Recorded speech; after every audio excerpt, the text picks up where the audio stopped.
Hello students, welcome to my channel home science exam master. आज हम लोग आहार एवं पोषण के एक टॉपिक जिसमें है आपका बेसिक फूड ग्रुप्स मतलब आधारिक खाद्य वर्ग, इनके बारे में हम लोग क्वेश्चन आंसर सॉल्व करेंगे, जो कि आपके TGT, PGT, UGC net, TIC प्रवक्ता सारे एग्ज़ाम्स में फूड ग्रुप से क्वेश्चन आते ही आते हैं कि कौन कौन से फूड ग्रुप्स हैं और किसने कौन से फूड ग्रुप्स दिए। तो इन सारी चीज़ों का अध्ययन मैं अलग से इसका एक वीडियो भी बनाऊंगी जिसमें आपके बेसिक फूड ग्रुप्स के बारे में अच्छे से बताया जाएगा। ओके, तो आज के क्वेश्चन आंसर सीरीज़ हम लोग स्टार्ट करते हैं। आपका फर्स्ट क्वेश्चन है, विभिन्न खाद्य पदार्थों को उनमें उपस्थित पोषक तत्वों के आधार पर समान पोषक मान वाले खाद्य पदार्थों को एक समूह में रखकर जो वर्ग विभिन्न रूप से प्राप्त होते हैं उसे क्या कहते हैं? उसे कहते हैं आहारिक खाद्य वर्ग, आधारिक खाद्य वर्ग, क्या बोलेंगे? तो मैंने अभी स्टार्टिंग में ही बताया कि विभिन्न जो आपके खाद्य पदार्थ हैं उनमें अपने अलग अलग पोषक तत्व उपस्थित हैं। फॉर एग्जांपल, अगर हमारे पास राइस है तो राइस पे हमारा क्या है? कार्बोहाइड्रेट है, ठीक है। अगर हमारे पास पल्सेस हैं, दाल है, तो उसमें क्या हमारा प्रोटीन है। हाँ, मिल्क है तो मिल्क में प्रोटीन है। तो मतलब इन जैसे अलग अलग भोज्य पदार्थ हैं तो अलग अलग उनका पोषक मान है। तो इसमें जो बी है वो किसके अंतर्गत? आधारिक फूड ग्रुप के अंतर्गत आता है। नेक्स्ट क्वेश्चन, एक योजना में खाद्य वर्गों की संख्या जितनी कम होती है, गृहिणी को दैनिक आहार में खाद्य पदार्थ का चयन करने में उतनी ही क्या होगी? सरलता होगी, कठिनाई होगी, सुविधा होगी, या कोई भी नहीं? तो ये जो है इसका आंसर है आपका सरलता। तो क्या होगी? एक योजना में मतलब जिसे जितनी ही ज़्यादा कम होंगी, जैसे मान लीजिए हमने कि 5 खाद्य वर्ग वाली योजना ली, ठीक है, 5 खाद्य वर्ग वाली योजना ली, फिर 7 वाली ली, तो इसमें से एक एक फूड आइटम चूज़ करना है, तो इसमें ज़्यादा हमको सरलता होगी, बल्कि इसमें 7 वाले में ज़्यादा होगा तो उसमें हमें थोड़ा दिक्कत हो सकती है। तो एक ही मान वाले पदार्थ को एक में रखते हैं। जैसे हमारा दाल है, आपका दाल हो गया, दाल का एक ग्रुप हो गया, और आपका सब्जियों का एक ग्रुप हो गया, आपका फ्रूट्स का एक ग्रुप हो गया। तो इस तरह से अलग अलग ग्रुप्स बनाए हुए होते हैं। तो जैसे इसमें है तो इन्होंने कुछ कुछ चीज़ों को अलग कर दिया, किसी ने वसा को अलग कर दिया, इसमें कार्बोहाइड्रेट को मतलब जैसे मीठी चीज़ों को अलग कर दिया, किसी ने मिर्च मसाला भी उसमें इंक्लूड कर दिया। तो अलग अलग जितने ज़्यादा खाद्य ग्रुप होंगे उतनी ज़्यादा आपको कठिनाई होगी। तो कम खाद्य ग्रुप है तो आपको क्या होगा कि उसमें क्या होता है? उसमें सरलता होती है। नेक्स्ट क्वेश्चन है आपका, किसी भी समय का भोजन बनाते समय गृहिणी को प्रत्येक वर्ग में से अवश्य लेना चाहिए। तो उसको क्या लेना चाहिए? कम से कम 2 खाद्य पदार्थ, 3 खाद्य पदार्थ, 1 खाद्य पदार्थ, सभी खाद्य पदार्थ। तो उसको क्या लेना चाहिए? कम से कम 1 खाद्य पदार्थ लेने चाहिए। ओके, तो इसका करेक्ट आंसर है आपका कि गृहिणी को क्या लेना चाहिए? 1 खाद्य पदार्थ लेना चाहिए। तो जैसे लिया हमने, जैसे कार्बोहाइड्रेट वाला है तो इसमें आपका राइस है, वीट है, और आपका पोटैटो भी है। तो उसमें से कोई अगर हम एक चूज़ कर लेते हैं तो हमारा काम चल सकता है। नेक्स्ट क्वेश्चन है, सर्वप्रथम निम्नलिखित में से किनके द्वारा 5 खाद्य वर्ग की अनुशंसा की गई? तो इतना आपको याद रखना है कि कैरोलीन हंट के द्वारा, इंट नहीं है, कैरोलीन हंट है। हाँ, कैरोलीन हंट के द्वारा ये आपकी 5 खाद्य वर्ग की अनुशंसा की गई। मार्कोनी की कोई बात नहीं, ग्राहम बेल तो ये सब तो साइंटिस्ट हैं, इनकी बात ही नहीं है।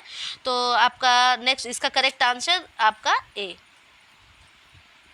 नेक्स्ट है आपका 11 खाद्य वर्ग की अनुशंसा की गई, किसके द्वारा? 11 जो खाद्य वर्ग हैं आपके, उनकी अनुशंसा हमारे एम स्वामीनाथन के द्वारा की गई। तो करेक्ट आंसर इसमें भी आपका ए है। नेक्स्ट क्वेश्चन है, शरीर की वृद्धि करने वाले पदार्थ कौन से हैं? शरीर की वृद्धि करने वाले पदार्थ वसा, कार्बोहाइड्रेट, प्रोटीन, कैल्शियम। तो शरीर की वृद्धि करने की बात, बॉडी बिल्डिंग की बात की गई, तो यहाँ पे हमारा सी, ये हमारा प्रोटीन क्या है? हमारे शरीर की वृद्धि करने वाले पदार्थ हैं। Answer C is correct. अब वसा क्या है? वसा हमें ऊष्मा प्रदान करता है, ऊर्जा प्रदान करता है। कार्बोहाइड्रेट क्या है? कार्बोहाइड्रेट हमें ऊर्जा प्रदान करते हैं। ये दो फॉर्म में है, एक है ग्लूकोज और दूसरा स्टार्च। स्टार्च हमारे कॉम्प्लेक्स कार्बोहाइड्रेट के रूप में जाने जाते हैं। कैल्शियम, कैल्शियम क्या है? ये हमारे बोन्स और टीथ के फॉर्मेशन में सहायक होता है।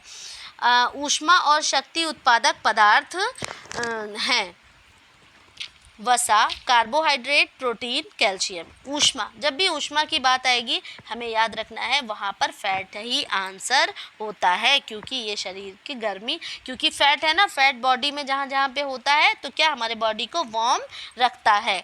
ओके, शक्ति तो प्रदान करता ही है। कार्बोहाइड्रेट एनर्जी तो देता है, लेकिन आपका ऊष्मा से इसका कोई मतलब नहीं है। ओके, प्रोटीन बॉडी बिल्डिंग में है आपके, कैल्शियम आपका किस लिए? बोन फॉर्मेशन में। ठीक है, तो करेक्ट आंसर इसका क्या हो जाएगा? इसका करेक्ट आंसर हो जाएगा आंसर नंबर ए। कैल्शियम के प्राणिज साधन कौन नहीं है? प्राणिज साधन, पहले मैं बता दूं कि प्राणिज और वानस्पतिक दो प्रकार के साधन होते हैं। प्राणिज साधन में आपके एनिमल आता है। ओके, यह आपका एनिमल आता है। और फिर आपके जो वानस्पतिक साधन है, वानस्पतिक साधन में आपके प्लांट्स आते हैं। ओके, उसमें प्लांट्स आपके आ गए। तो प्लांट्स से इसमें पूछ रहा है कैल्शियम के प्राणिज साधन कौन नहीं है, तो इसमें तो प्राणिज साधन कौन है? सिर्फ इसमें मांस ही तो प्राणिज साधन है। ओके, तो ये क्वेश्चन यहाँ पर गलत है, यहाँ नहीं रहेगा। ओके, नहीं की कोई बात नहीं हो रही है, तो यहाँ पे करेक्ट आंसर, नहीं को अगर हम काट देते हैं यहाँ, तो इसका करेक्ट आंसर क्या हमारा हो जाता है? हमारा करेक्ट आंसर यहाँ पर हो जाता है डी। तो हमारा डी करेक्ट आंसर है। कैल्शियम के प्राणिज साधन कौन है? ठीक है, तो इसका आंसर क्या होगा? मांस होता है। और दाल, चना, बादाम ये तीनों कैल्शियम के सोर्स हैं, लेकिन ये कौन से हैं? ये प्लांट से मिलते हैं या वनस्पतिक हैं। आयोडीन के प्राणिज साधन सामुद्रिक मछलियाँ, दाल, अंडा, चीनी। तो इस प्रश्न का उत्तर क्या होगा? ये बहुत ही ईजी है। आयोडीन के प्राणिज साधन कौन से हैं? तो आयोडीन के आपके, आयोडीन जो है किसमें पाया जाए? नमक, हाँ, नमक। तो नमक कहाँ से प्राप्त होता है? समुद्र में। और समुद्री मछलियाँ जो होती हैं वो इसका बहुत ही अच्छा सोर्स है। ठीक है, शरीर की आंतरिक क्रियाओं को नियंत्रित करने वाला पदार्थ, बहुत ही इंपॉर्टेंट क्वेश्चन मैं इसको कहूँगी, इसको आपको बिल्कुल आपको याद रखना है हमेशा। वेरी इंपॉर्टेंट क्वेश्चन, ये अक्सर ही एग्जाम में आ जाता है कि शरीर की आंतरिक क्रियाओं को नियंत्रित करने वाला पदार्थ वसा। करेक्ट आंसर है बी, विटामिन्स। ओके, बी क्या है हमारा? करेक्ट आंसर है। तो मैं बता दूं, ये आंतरिक क्रियाओं को आपके जब विटामिन, क्योंकि विटामिन जो है आपका वो उसमें vitamin A, vitamin B, vitamin C, जब मैं विटामिन्स के बारे में बताऊंगी तो उसके जब आप फंक्शंस पढ़ेंगे तब आपको पता चलेगा कि विटामिन्स कम मात्रा में, क्योंकि ये माइक्रो है ना, हमारी बॉडी में कम मात्रा में इसकी आवश्यकता होती है। तो ये माइक्रो न्यूट्रिएंट के अंतर्गत आता है, लेकिन बहुत ही काम की चीज़ है। और वसा जो है हमारा, वसा ये क्या करता है? हमें ऊष्मा प्रदान करने का कार्य करता है। ओके, फॉस्फोरस हमारे बोन टीथ फॉर्मेशन में, प्रोटीन बिल्डिंग, बॉडी बिल्डिंग में। तो इस तरह से करेक्ट आंसर इसका हमारा बी निकल के आता है। फिर कैल्शियम, फॉस्फोरस, आयरन तथा आयोडीन है। कैल्शियम, फॉस्फोरस, लोहा तथा आयोडीन। लोहा मतलब आयरन। ओके, फिर रक्त को समृद्ध करते हैं, हड्डियों को बनाते हैं, इसके आगे का ऑप्शन आगे है। ठीक है, तो रक्त को समृद्ध करते हैं, हाँ, रक्त को समृद्ध भी करेंगे, हड्डियों को भी बनाएंगे। अब आगे ऑप्शन में देखते हैं और क्या है। रक्त को समृद्ध करते हैं तथा हड्डियों को बनाते हैं। देखिए इसमें कह रहा है रक्त को समृद्ध करते हैं तथा हड्डियों को बनाते हैं, मतलब दोनों चीज़। तो हमारा आंसर सी क्या हो जाएगा? करेक्ट हो जाएगा। ओके, हेरिंग, मैकरल, साल्मन तथा सार्डिन मछलियों में पाए जाते हैं। क्या पाया जाता है? अब मैं बता दूं आपको, ये जो है, ये सारी जो मछलियां हैं ये कहती है ये फैटी हैं। ठीक है, मतलब ये वसा वाली मछलियाँ हैं और इसमें बहुत ही एसेंशियल क्या पाए जाते हैं, फैटी एसिड्स पाए जाते हैं। हाँ, जब फैटी हैं तो इसमें क्या निकलेगा, ऑयल निकलेगा और ऑयल के लिए विटामिन ई। तो इसलिए ये सारी जो आपकी फ़िश है उनमें क्या पाया जाता है, विटामिन ई पाया जाता है बहुत ही प्रचुर मात्रा में।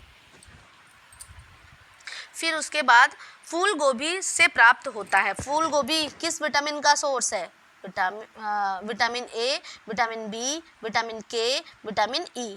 तो फूल गोभी हमारी विटामिन के की बहुत ही अच्छी सोर्स है। तो आंसर सी क्या है हमारा, आंसर सी हमारा क्या है, करेक्ट आंसर यहाँ पर हो जाता है।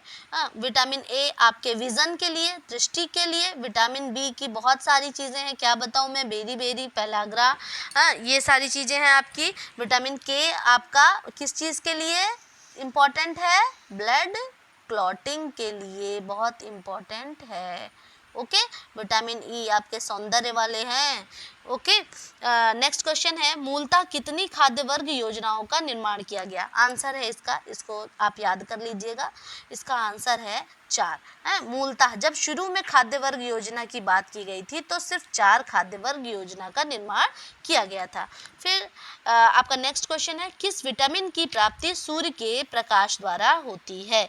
इसको सनशाइन विटामिन के नाम से भी जानते हैं। ओके, तो इसका vitamin A, vitamin B, vitamin C, vitamin D, तो इसका करेक्ट आंसर है विटामिन डी।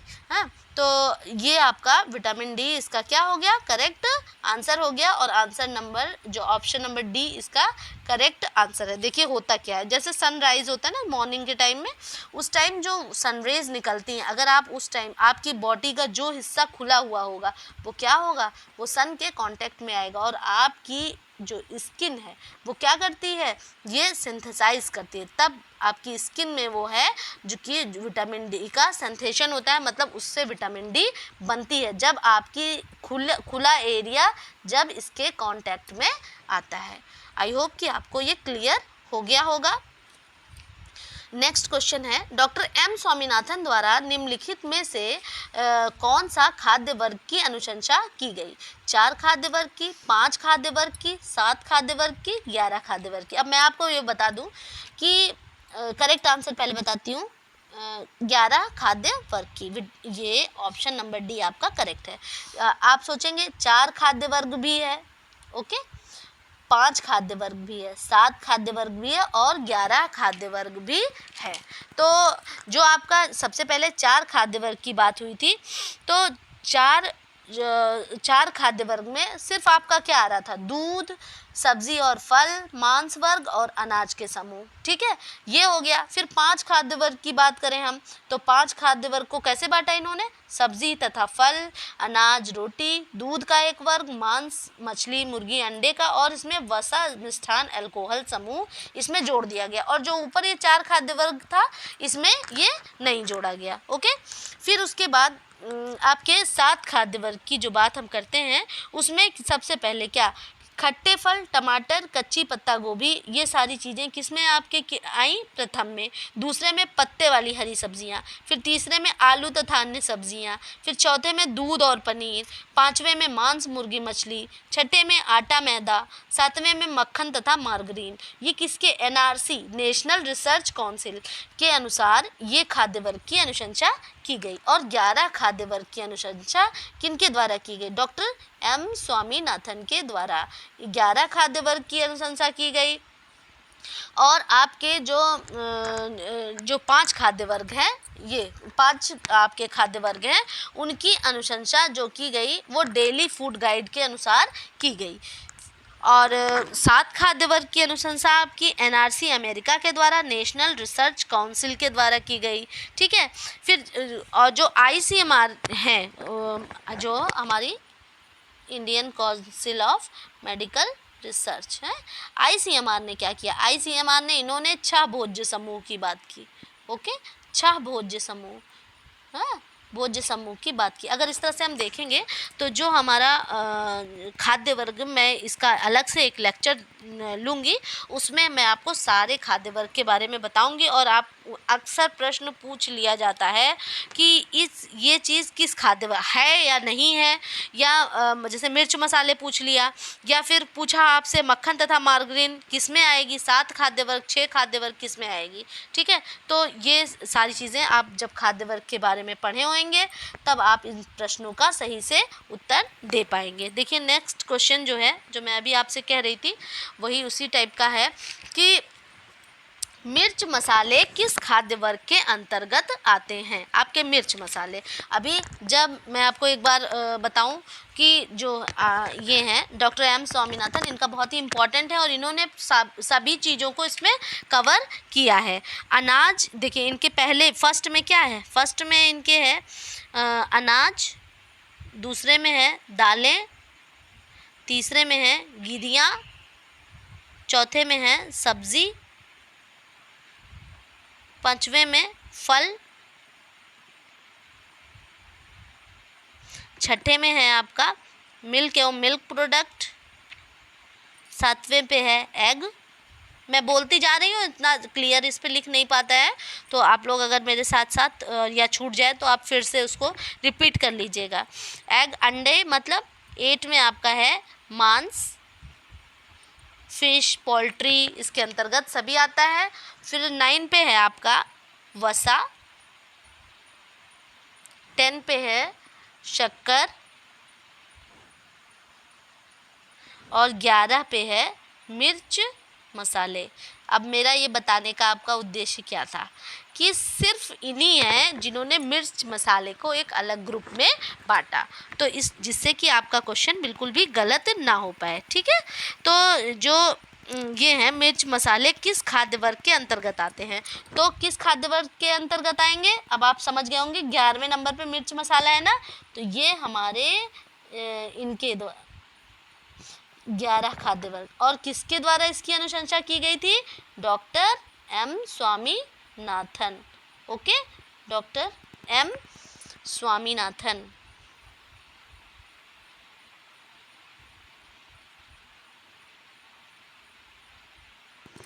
हाँ, तो ये आपका आज का क्वेश्चन आंसर जो कि आपके आहारीय खाद्य वर्ग के बारे में था। आई होप कि आपको काफ़ी कुछ क्लियर हुआ होगा। उसके बाद भी अगर आपको कोई डाउट रह जाता है तो आप मुझसे कमेंट कर सकते हैं। प्लीज़ शेयर कीजिए, लाइक कीजिए, कमेंट कीजिए और मेरा चैनल सब्सक्राइब कीजिए। Okay, thank you.